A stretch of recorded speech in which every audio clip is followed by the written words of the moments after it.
Salut, je suis Laura. Je suis une entrepreneure, la plus jeune de ma ville, Chicago. J'ai 21 ans. J'ai obtenu un énorme succès grâce à mon entreprise et je suis devenue la deuxième fille la plus riche de la ville. Je vis avec mes sœurs dans un très grand palace. Bien que Lucie soit la seule avec qui j'aime rester et passer mon temps. Lucie est mon adorable toutou. Ma vie a changé radicalement au cours des 7 derniers jours.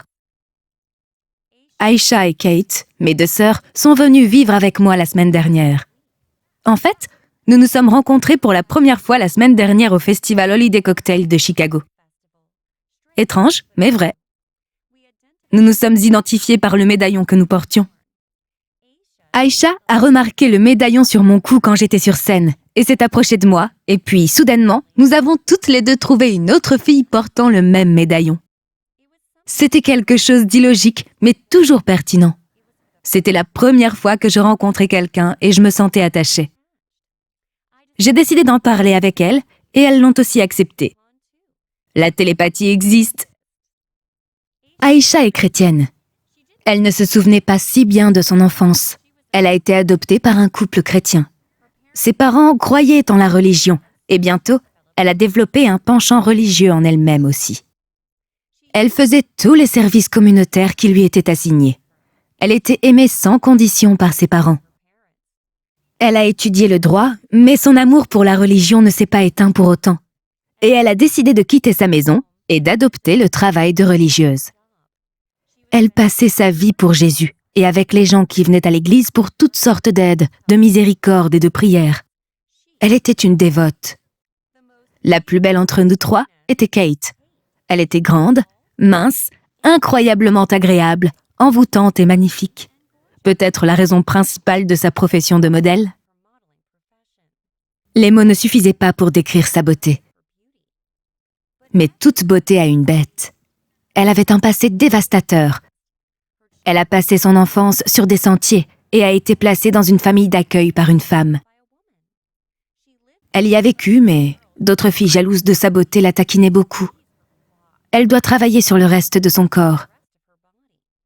Une fois, on lui a offert de l'argent pour être mannequin. C'est là qu'elle a commencé sa carrière de mannequin. Elle avait connu de mauvaises journées. Elle était utilisée par beaucoup. Elle était émotionnellement brisée. Mais un bon mannequin a reconnu sa beauté et l'a sortie de sa famille d'accueil. Elle est aujourd'hui un mannequin de renom. La fille la plus riche de la ville et celle qui a passé son adolescence dans un orphelinat, c'est moi. Je ne me souviens pas de mon passé, mais la directrice m'avait dit une fois que j'avais été trouvée à l'extérieur d'un foyer dans une étable, sans parents.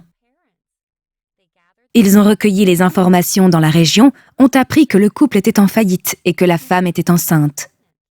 Son mari errait partout pour obtenir de l'aide, de l'argent, mais il avait échoué. Le couple a été retrouvé mort un matin de bonne heure avec 3 bébés. Ils ont reçu un appel dans la soirée au sujet d'un bébé qui pleurait près de la maison d'un monsieur. Et c'est ainsi que j'ai été amenée à l'orphelinat. J'avais grandi à l'orphelinat, mais j'avais toujours de la haine dans mon cœur pour les gens et pour Dieu.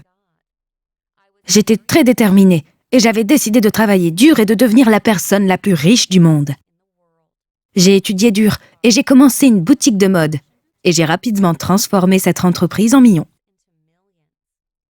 J'ai fait face à beaucoup d'obstacles et d'échecs, mais je n'ai jamais arrêté. Je voulais faire du monde un meilleur endroit où vivre et l'argent était le seul moyen, car mes parents ont manqué d'argent et sont morts à un moment donné. Je savais que j'avais 2 sœurs, mais je n'avais jamais pensé que je les rencontrerais. Peut-être que notre mère était si futuriste qu'elle nous a attaché les mêmes médaillons au cou, pour que si elle n'était plus là un jour, ou si nous étions séparés, nous puissions nous retrouver. Et ça a marché. Je leur ai dit la vérité, et les larmes ont coulé de nos yeux. Nous étions à nouveau les triplés séparés ensemble. Nous vivons ensemble aujourd'hui, en gérant nos relations amoureuses et nos relations de sang. La vie n'est pas toujours injuste. Il suffit d'attendre le bon moment et d'avoir foi en Dieu.